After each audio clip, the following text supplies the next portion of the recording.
Installing Python on Windows is a straightforward process. Here are step-by-step instructions to install Python on a Windows operating system.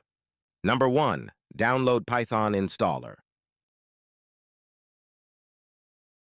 Visit the official Python website. You can find the download link in the description.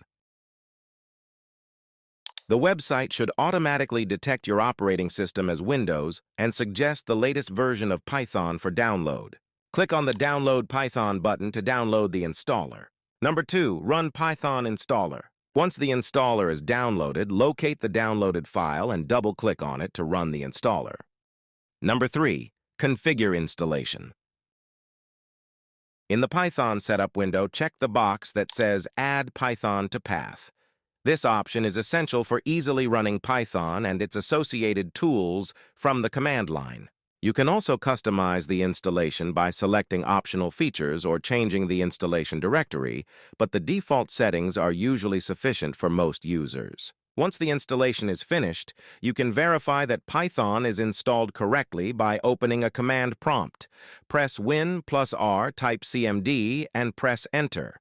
In the command prompt window, type Python version and press Enter. You should see the installed Python version displayed, such as Python 3.12.2. That's it. Python is now installed on your Windows system, and you're ready to start writing and running Python code.